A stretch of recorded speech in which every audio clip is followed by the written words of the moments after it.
नमस्कार मित्रों, मैं हूं आर्यन भाटिया और एबी थिंकिंग्स में आपका स्वागत है। आज हम बात करने वाले हैं मास्क पर कि हम लोग मास्क क्यों पहनते हैं और हमें इनसे ऐसे कौन से प्रिकॉशनरी स्टेप्स लेने होते हैं कि मास्क पहनने के बाद भी कई हमारी गलतियां हो जाती है कि जिसकी वजह से कोई भी एक आदमी जो मास्क पहनता है पर फिर भी वो इन्फेक्टेड हो जाता है कोरोना वायरस से। तो हमें ऐसे कौन से प्रिकॉशनरी स्टेप्स लेने चाहिए मास्क पहनने के बाद भी,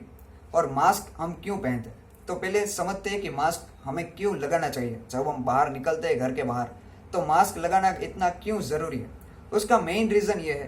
कि अगर मान लीजिए आपके सामने कोई ऐसा आदमी आ जाता है जो ऑलरेडी इन्फेक्टेड है कोरोना से और वो आपके साथ बातचीत करता है, तो उसके छोटे छोटे पार्टिकल्स आपके मुंह के अंदर आप जब इनहेल करोगे तो जब कोरोना वायरस उसके मुंह से बाहर निकलता होगा, ठीक है, अगर वो खांसी आती है उसको और उससे अगर कोविड का एक भी पार्टिकल, एक भी वायरस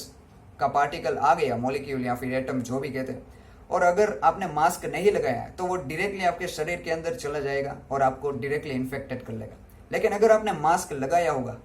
तो मास्क एक प्रोटेक्शन वॉल की तरह वर्क करेगा और वो वायरस यहीं पर स्टक हो जाएगा और आपको इन्फेक्टेड होने से बचा लेगा। लेकिन कई लोग आज क्या करते हैं, कई लोग नहीं, मोस्ट ऑफ आदमी यही करते हैं कि मास्क लगाया घर से निकलने के वक्त और ऐसे पहनकर जब निकलते हैं बाहर, फिर बाहर कई बार सफोकेशन होता है और ऑक्सीजन कम मिलता है, इसलिए कई लोग मास्क निकालते हैं। और मास्क निकालना भी चाहिए जब सफोकेशन जैसा फील हो रहा हो, जब प्योर ऑक्सीजन नहीं मिलता है तब थोड़ी देर के लिए, जब कोई ना हो आसपास, तब मास्क निकालने में कोई बुराई नहीं है। लेकिन मास्क निकालने के तरीके अगर सही नहीं होंगे तो आप यकीनन कोविड से इफेक्ट या फिर इन्फेक्टेड हो सकते हैं। जैसे कि कई लोग क्या करते हैं कि सफोकेशन जैसा फील होता है तो वे लोग निकालते हैं मास्क ऐसे और यहाँ से छूते हुए यहाँ से मास्क निकालते हैं, फिर थोड़ी देर बाद फिर से ऐसे लगा देते हैं मास्क। इसमें दिक्कत क्या है कि मान लीजिए अगर आपके हाथ में कोरोना का एक भी वायरस, एक भी पार्टिकल आ गया और उसके बाद आपने ऐसे मास्क निकाला, ठीक है, तो वो पार्टिकल आसानी से आपके मास्क में चिपक जाएगा और ऐसा होने के बाद जब आप फिर से मास्क लगाएंगे तो वो पार्टिकल, वो मॉलिक्यूल, वो वायरस आसानी से आपके शरीर के अंदर चला जाएगा और आपको इन्फेक्टेड कर देगा। तो यही एक सबसे बड़ी कमजोरी है कि सब लोग मास्क तो पहनते हैं लेकिन मास्क पहनने के बाद जो प्रिकॉशनरी स्टेप्स लेने होते हैं वो नहीं लेते। फिर कई लोग ऐसे मास्क के साथ खेलते हैं और अगर आपके हाथ में वायरस होगा, ठीक है, अगर आपके हाथ में वायरस होगा तो वो आपके मास्क पर स्टक हो जाएगा और उसके बाद आसानी से आपके शरीर में जा सकता है और आपको इन्फेक्टेड बना सकता है। इसलिए जब भी मास्क पहने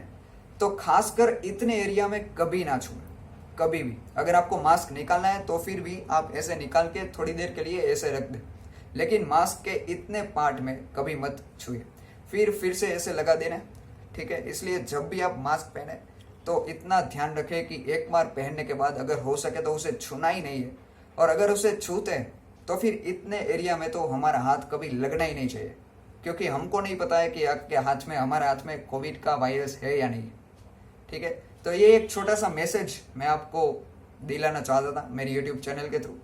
तो अगर आपको ये वीडियो पसंद आए तो फिर इसे लाइक कीजिए और खासकर इसे शेयर कीजिए ताकि सभी लोगों को पता चले कि मास्क पहनने के बाद भी अगर वे प्रिकॉशनरी स्टेप्स नहीं उठाएंगे तो वही चांसेस है कि वे भी इन्फेक्टेड हो सकते हैं। तो thank you, stay home, stay safe, धन्यवाद, जय हिंद।